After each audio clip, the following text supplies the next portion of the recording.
explains that I give you what you want. I give you what you ask for. Our very bodies are personification of the reciprocation of God. These bodies that we have are a result of some desire and consciousness that we had in our previous life. And we got a certain mindset. And so Krishna said, okay, I'll give you a body that goes with what your consciousness. So these bodies that we have are a result of desires that we had. And Krishna is fulfilling those desires. But as we come to know, just as with children, sometimes all their desires are not so good. A child may desire to put their hand in an electric socket just to experience what that feels like. But a wise parent will not allow them to do that because they don't want their child to give up their life in that way. So Krishna gives us freedom of choice.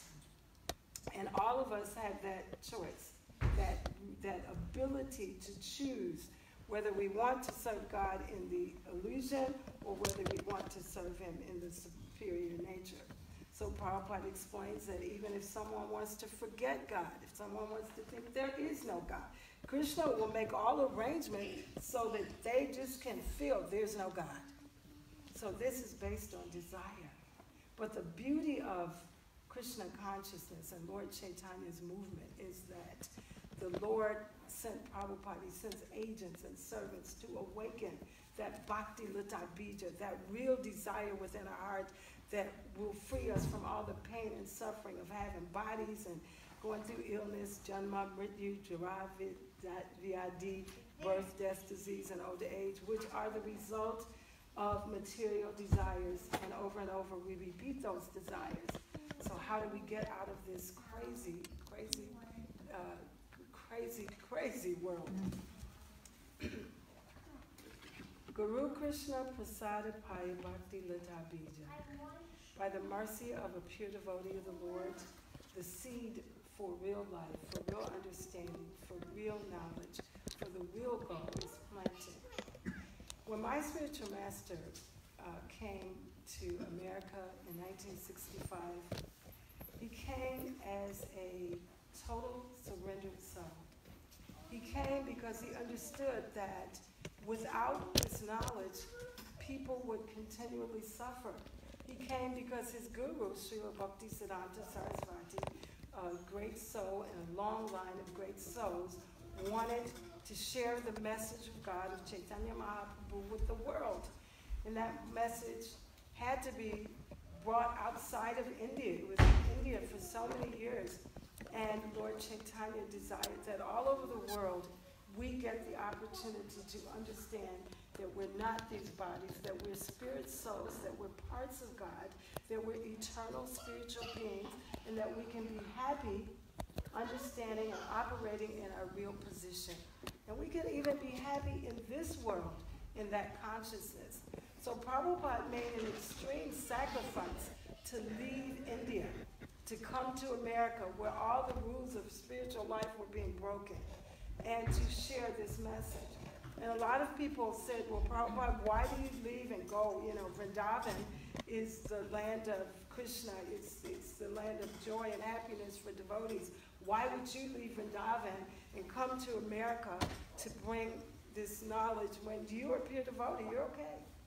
But the nature of a pure soul is that they're unhappy to see others unhappy. They want, if they have the gift of life, they want to give it to others. And they're willing to make sacrifices to do that. So that's what our Prabhupada did. He made that sacrifice to come and shake us out of our illusion. And so when I got a Bhagavad Gita at 18 or 19 years old, and I read the Bhagavad Gita, that was the hand of God stretching through Prabhupada to my heart.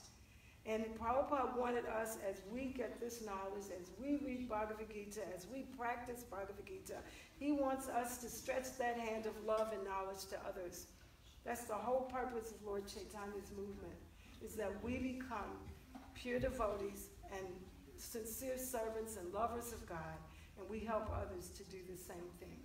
That's Krishna consciousness.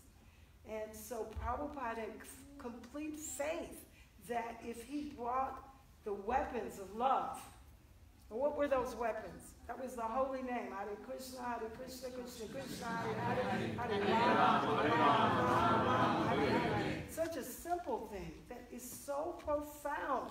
And it's so difficult for people to actually understand that God's name is not different from him.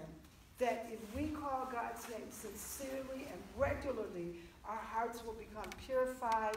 We will be reconnected to our eternal love, which is Krishna, and our eternal position as servant of Krishna. So Prabhupada brought these weapons. He brought the holy name. He brought the Bhagavad Gita. He brought Sadhu Sangha, because this Krishna consciousness is a science. It's a science of life, a science of living. And as Rupa Goswami, one of our foremost acharyas, he gave the steps to that science. That initially one starts off with Shraddha, faith.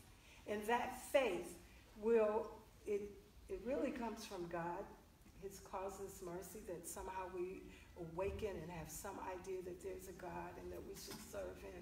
There's something bigger than us. There's some order to the universe and someone in charge of that order. That faith causes us to associate with others who are endeavoring to understand the science also. So Shraddha, then Sadhu Sangha, and then in association of devotees, we start beginning to feel, there's some things that I should be doing to help myself make spiritual advancement. There's some things that I may need to give up that are causing me to be grounded in the material world. And so, like Prabhupada, when we got initiated, he said, no illicit sex, no intoxication, no meat eating, no gambling. That was just to help us. That wasn't to cause us difficulty, because those activities keep us attached and suffering in the material world. So Bhajana Kriya, after Sadhu Sangha, then we began to practice the principles or the science of devotional. So we chant Hare Krishna, we associate with devotees, we offer our food to God, because out of gratitude and thankfulness that God has given us food to nourish our bodies and souls. And then after we engage in practicing the principles of spiritual life, then we feel that some of the materialistic images and thoughts and connections and desires start to fade away. That's called anartha nivritti. Those things are gone. Some of the things I like doing that was the cause of bondage or pain, they go away, anartha nivritti. After that, I began to be steady and fixed in my devotional service to God. There's nothing that will really, I'm not so easily distracted.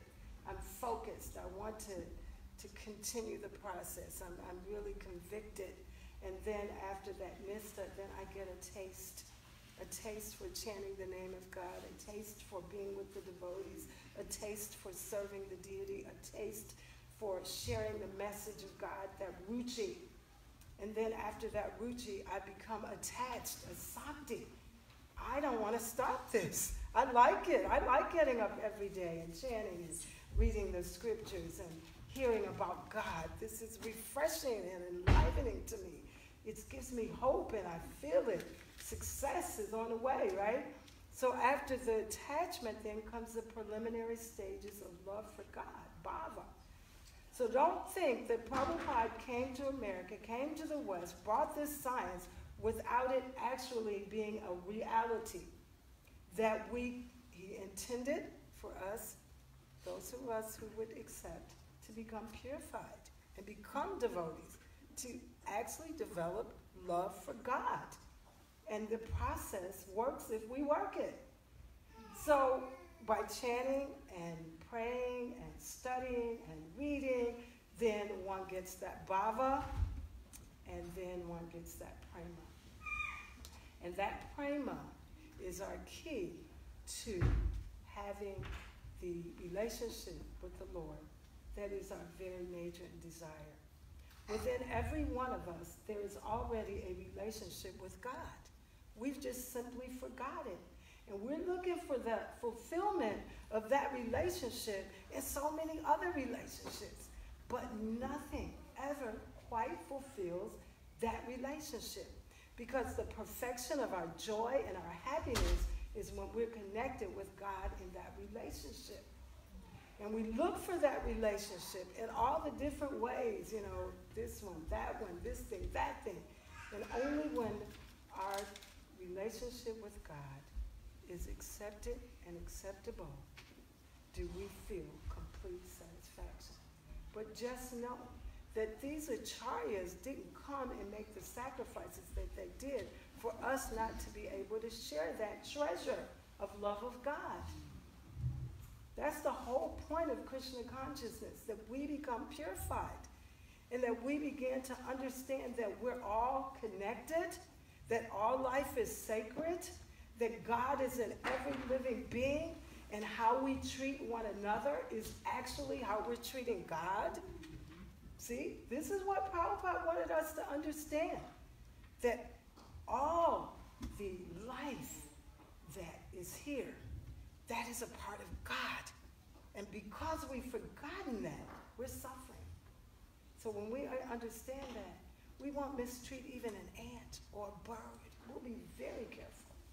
And what to speak of someone else who's engaging in spiritual life.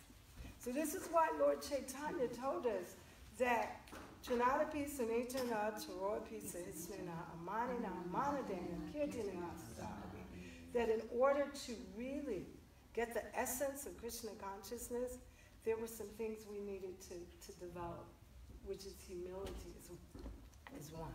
We need to be more humble than a blade of grass and more tolerant than a tree. Now sometimes this sounds really, really challenging, because especially in Kali Yuga, who wants to be humble, right? Mm-hmm. And who wants to tolerate? Yeah, I'll be humble if everything is going my way, or I'll be tolerant if, you know, you all can give me what I want. But no, this is the secret to success in spiritual life. And see, Krishna has put pure devotion in our hearts, but it's sort of hidden. And it's almost like, you know how you play hide and seek and you go and you find the thing? We have to find the pure devotion through our own surrender. And that's why Krishna is saying, surrender to me. So how we treat other people, how we treat other devotees, each one is another little part of us finding the piece of the puzzle that is our love for God. So Krishna is saying, all of them, as they surrender unto me, I reward them accordingly. We have a pastime that we talk a lot about as devotees, and that is that the Lord came 5,000 years ago, and one of the things that some of the demigods, some of the higher beings on the heavenly planets, they had difficulty accepting that God could come as a child and play as a child and run through the forest and eat dirt. And so they questioned, like Brahma and Indra, like, is this Krishna? Yeah. Okay, let me test it. So Brahma came, and Brahma is actually a great, elevated, exalted devotee, but it was even difficult for him to appreciate that God would be this little boy Krishna. So he came and he sort of tested him by taking his cowherd friends, millions of them, and his cows, millions of them, and hiding them in a cave. And as he did that, he was thinking, okay, this little boy, what can he do? I'm Brahma, I'm the creator of the universe, so. But then Krishna could understand, okay, my servant Brahma has become momentarily bewildered. Let me help him out. Let me help him understand who God is and what God does. So Krishna assumed the form of all those millions of cowherd boys and all the millions of cows. Exactly. Their nose, how it's shaped, their eyes, everything, their tone of voice, because he's God and he can do that. And so when Lord Brahma came back, and what he thought was an instant, but was actually a year in earth time, he saw that all the cows and calves that he had taken and put into the cave were still there. And they were still having their pastimes with Krishna. And he became bewildered. How could this happen? Let me go check that cave. I thought I put them all in there. And he ran and checked the cave and looked back, and he was so bewildered. Krishna said, okay.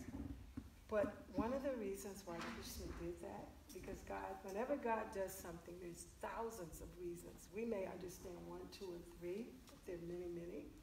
But one of the reasons he performed that particular pastime was to help Rama to appreciate, but also because the inhabitants, the ladies and gentlemen in Vrindavan, they desired to have Krishna as their son. And Krishna wanted to fulfill their desires. As they surrendered to me, I reward them accordingly. So although their children were pure devotees, and they had to be, because how else could they associate in such an intimate way with God, still these devotees, the gopas, the cowherd men, and the cowherd women, they had a desire to personally experience God as their own child. So Krishna fulfilled that desire by becoming all their children and becoming these calves, so that the gopas and gopis had the opportunity for 1 year to have Krishna as their son. And the cows and the bulls for 1 year had the opportunity to have Krishna as their child. And this shows that the love of God for his devotees is so very powerful and intense that he's always figuring out ways how to fulfill the desires of his devotees. And so that was one way we can see that Krishna fulfilled their desire. They surrendered, Krishna became their child for a year, and at the same time he taught Brahma that who he is. And Brahma, eternally is grateful. He's a great devotee, and that was really, really a good experience for him, and he personally got a chance to interact with God like that. So God is not partial. Every single devotee is very, very, every single living being is very, very loved by God, and he wants to fulfill all of our desires. Just like us. When you love somebody, you want them to be happy. You want to fulfill their desires. That's where we get it from. And so Krishna is like that. But Krishna is also very wise. He knows, again, like some of our desires, especially as devotees, if we take this position that, Lord, I want to love you, I want to serve you, I'm tiny and I know you're huge, but please accept me as your servant. Once we make that sincere request, Krishna says, okay, then I have to chart out a plan for them. I have to make an arrangement for that soul how to come back to me. So then, if we have some desire that may not be healthy or good, Krishna may somewhat frustrate that, because he knows our ultimate desire, our real desire, is to love him and to serve him and to be, reconnected with him on a daily basis. So these bodies, as I said, is an example of reciprocation. We may or may not understand that, but these bodies are results of desires and consciousness that we developed before. And Prabhupada always encouraged us to make the best use of a bad bargain. The material body is not the best bargain for the soul that's eternal, blissful, and full of knowledge. But if we can use this body to serve God and serve his purpose and mission, then that's making the best use of a bad bargain. And so, for us as devotees, we should take inventory on a regular basis. What is our real desire?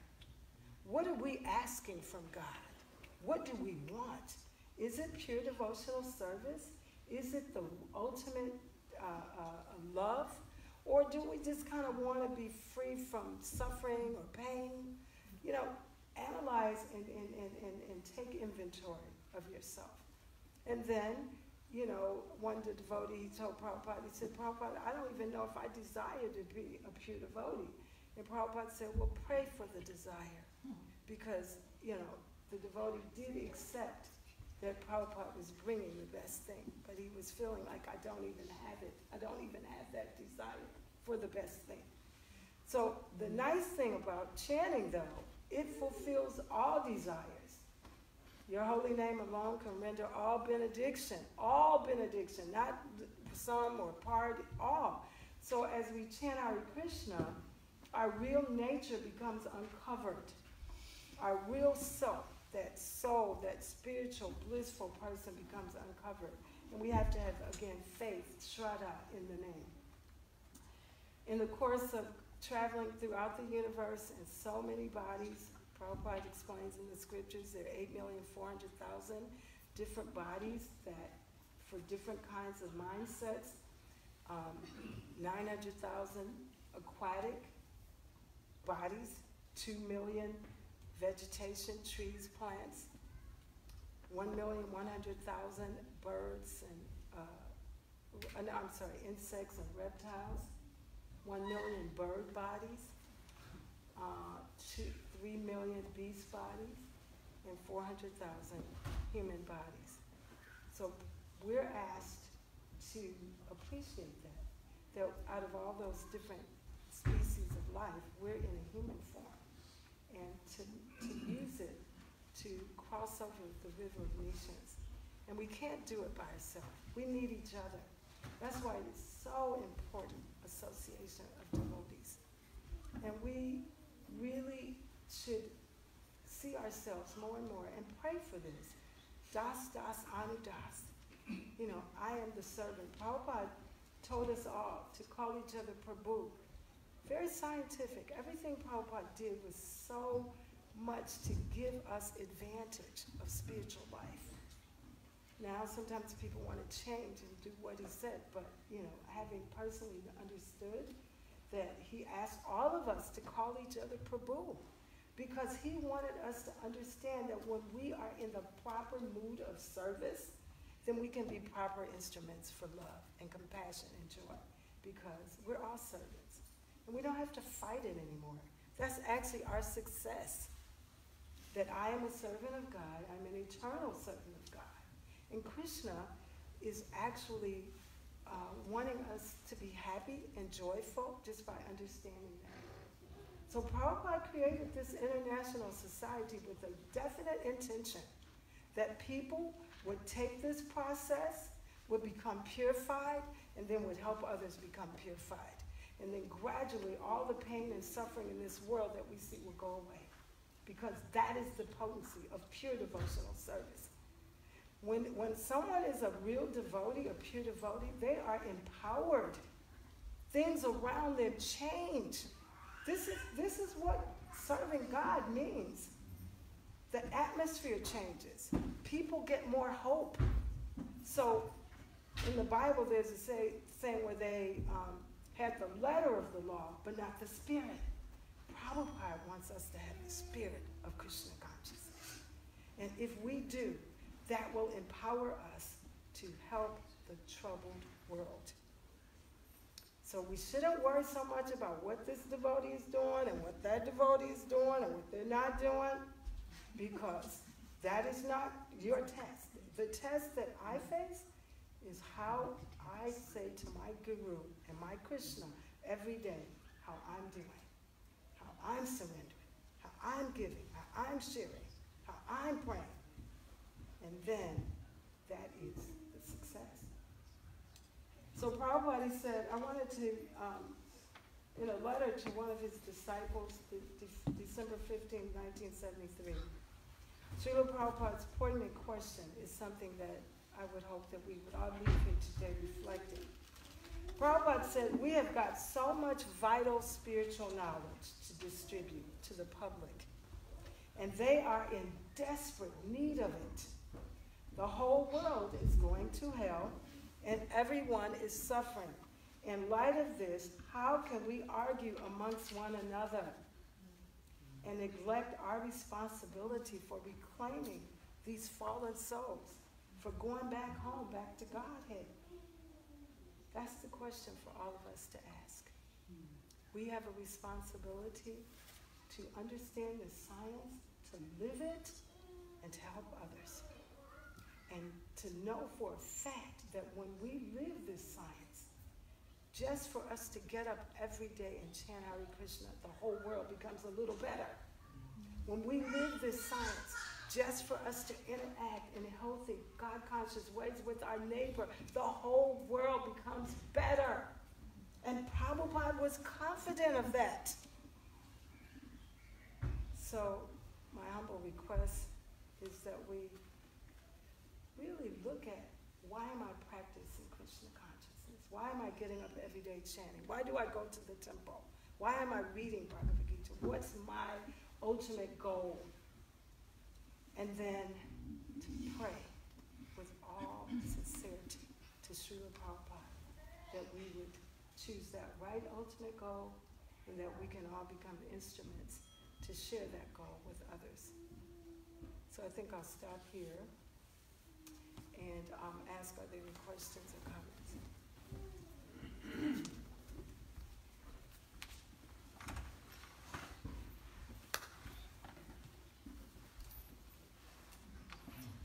Questions?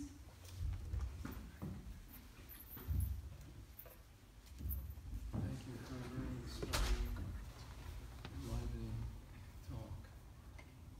And thank you so much. Wonderful.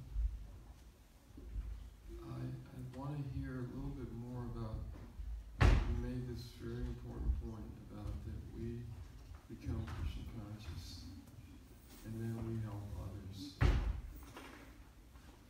Can you reiterate, Elaborate. talk a little bit more about how that really impacts our becoming pure devotees?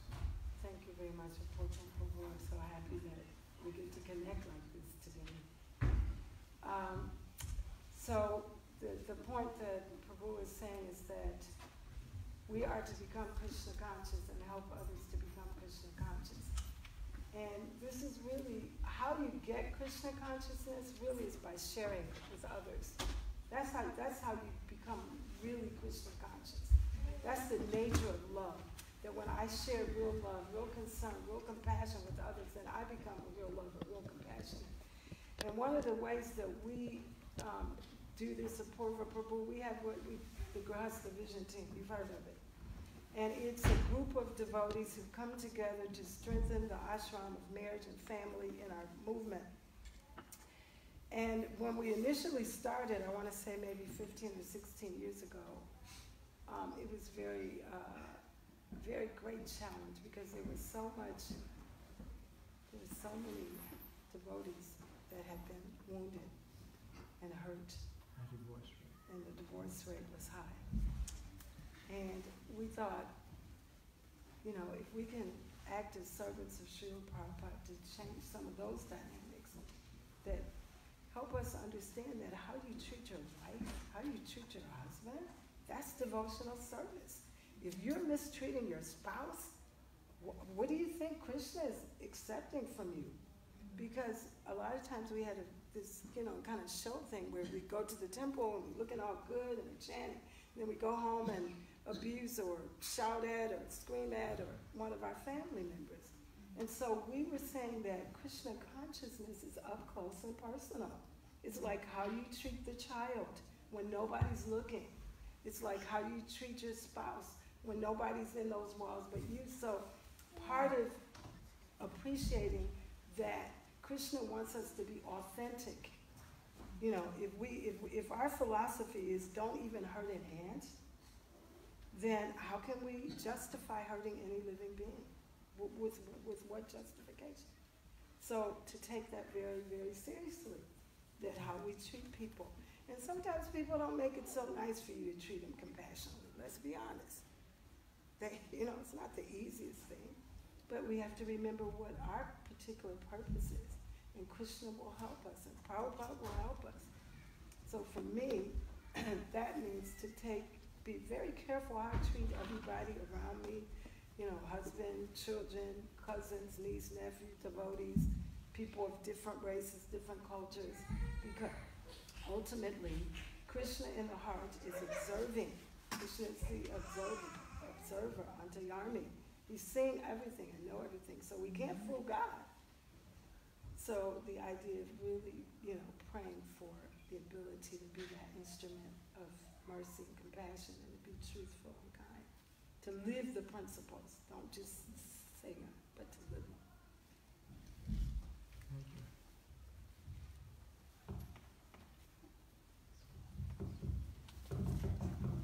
Earlier you talked about humility and tolerance. Yes. Earlier you spoke about humility and tolerance, and just now you're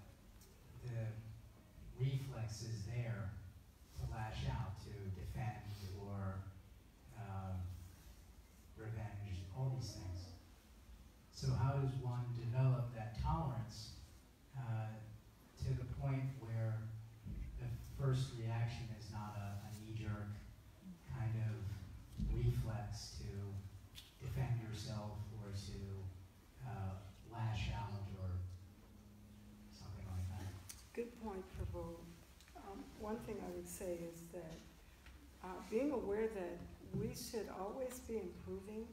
So it's a good idea to get better skills. Sometimes we don't have very good skills at resolving conflict or communication. And it's a good idea to learn other ways to resolve conflict. Sometimes we just, like I say, knee-jerk response, the way that we've grown up or the environment.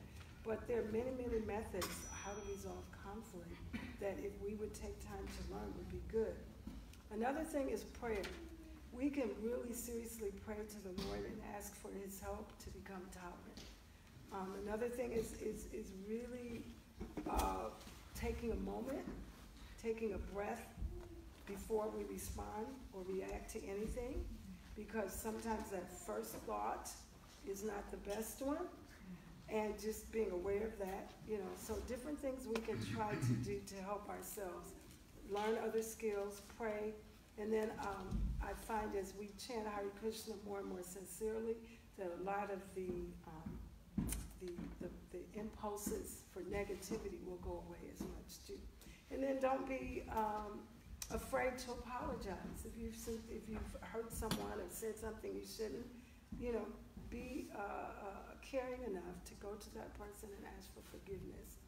So those are some things that we can do. And also Prabhupada said if we read the scriptures about people who are tolerant with an open heart, that we can sort of get some of their qualities. So prayer, studying, being willing to get new skills, and also being willing to apologize and chanting. Those are the 5 things I would recommend.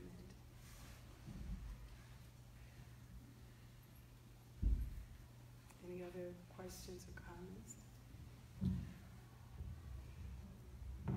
So you all are fired up to go out and save the world, huh? But Prabhupada said that this movement was going to go down in history as having saved the world.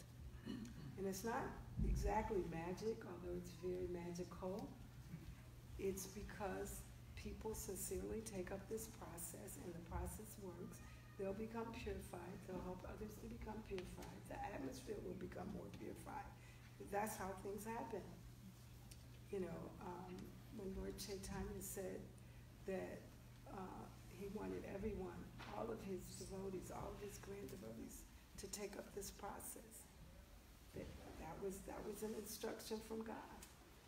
And we may all have different ways of doing it, but we should always see, how is it that I can share? How is it that I can give? How is it that I can be a part of Lord Chaitanya's movement? And the willingness to make sacrifices is a huge part of Krishna consciousness, because it opens the heart. This is why in the Bhagavad Gita it said that sacrifice and charity and austerity should never be given up, even by the great souls, because all of those things help us to expand, and they help us to become empowered. So we just have to try it. That's the way. Thank you very much for coming and sharing with us. It's always so wonderful to have your association. And there's also many devotees here that don't know you or know your family. And I was just wondering if you might just speak for a few minutes about how you met Srila Prabhupada, and maybe even about your mother, and just share a little bit with the devotees so they can kind of get that personal, because we hear a lot about Prabhupada, and when we hear through his disciples and the disciples that have contact with him and have love for him, it helps the people that haven't met Srila Prabhupada to even understand more his compassion. Sure. Thank you. Good to see you, Krishna. Wonderful to see you. So, the story of Prabhupada in my life is just huge and marvelous.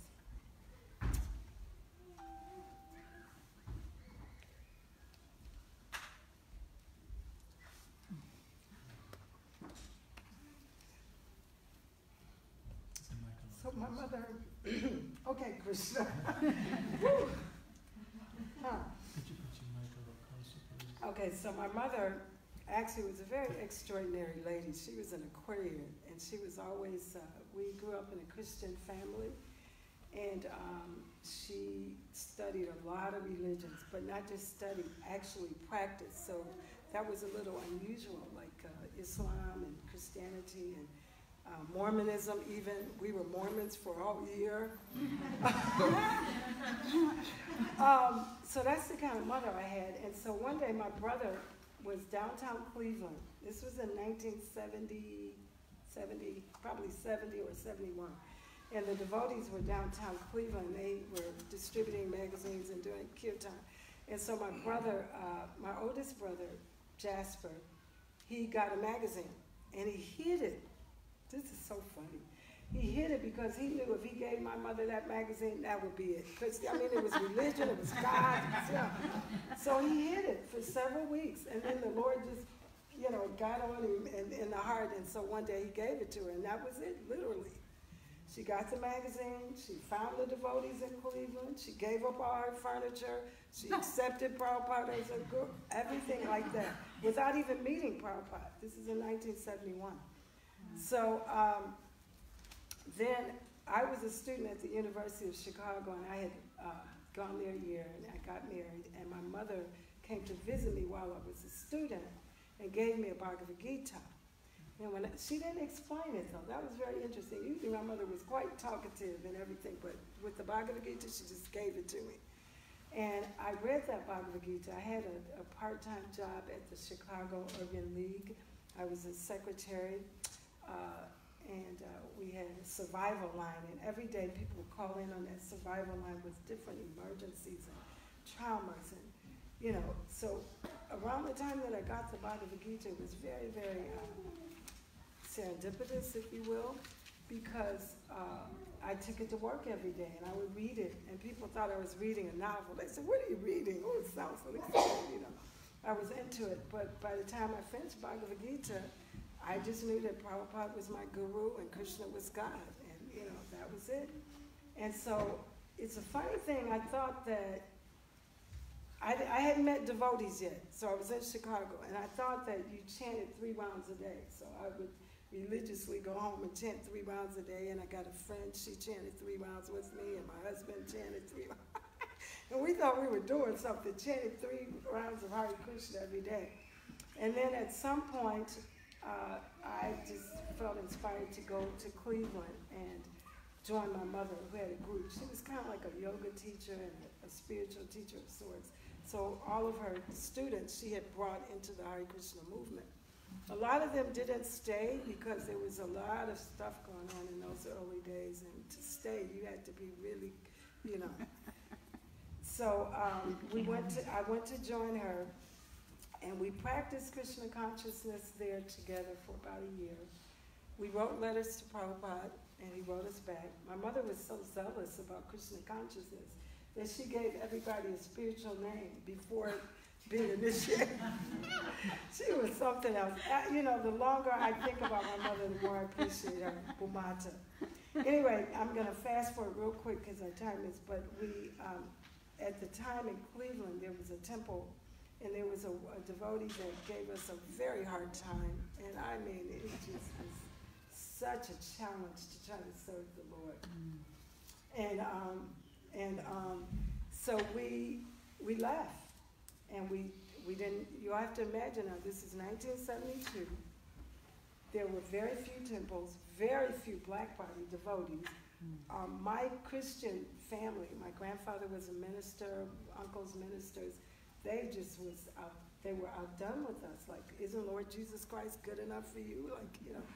So we were rejected by the family, rejected by the devotees in Cleveland, and we just set out to try to find some place where we could serve the Lord, And at this time, you have to remember there were no internets, no emails, nothing, communication.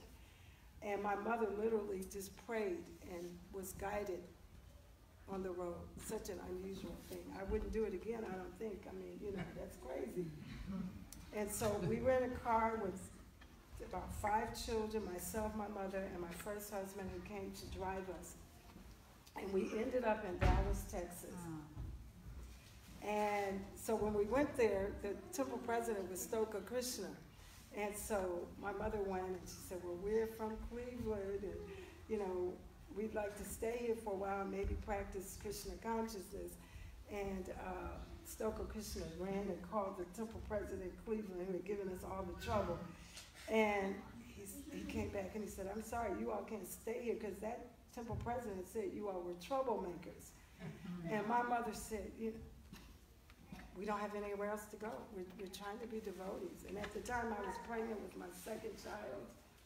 And so my mother said, what can you do? And so Stoker Krishna, to his credit, he said, okay, you all can stay here, but just for one night, because tomorrow Srila Prabhupada will be here. Prabhupada, who we thought was in India.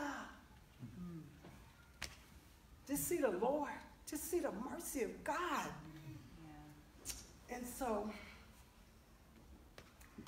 Prabhupada, he came.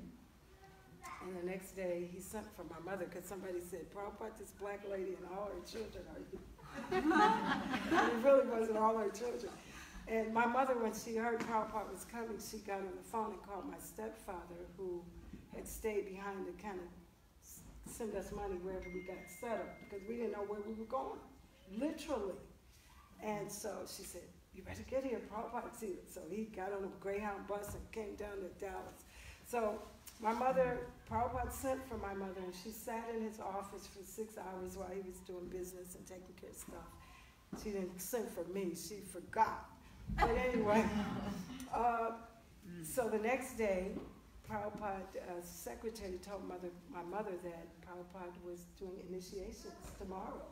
And my mother said, we want to be initiated. And the secretary went back and told Prabhupada, and he said, how many? Ask her how many. And so later we heard a story that the devotees were saying, Prabhupada, don't initiate them. We don't know what their sadhana is. We don't know what they're doing.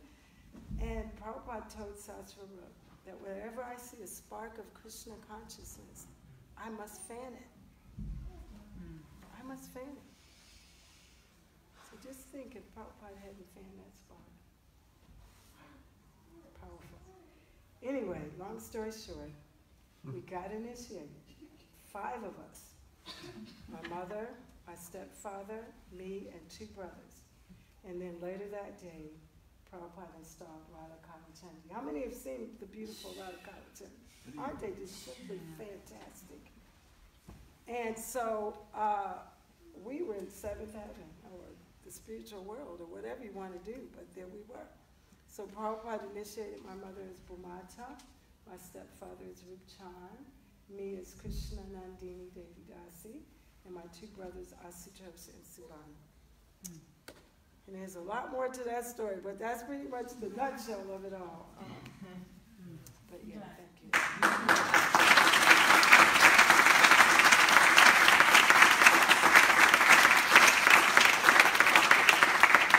have to say all glories to my wonderful husband, His Grace Tariq Prabhu, he was a Muslim.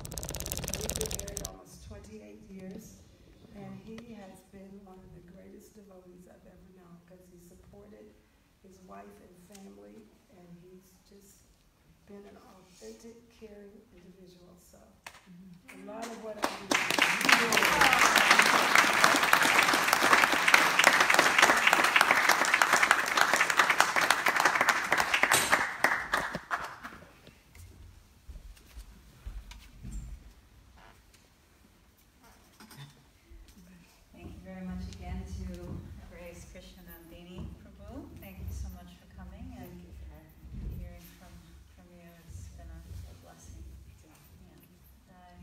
Prabhupada Ki Jai.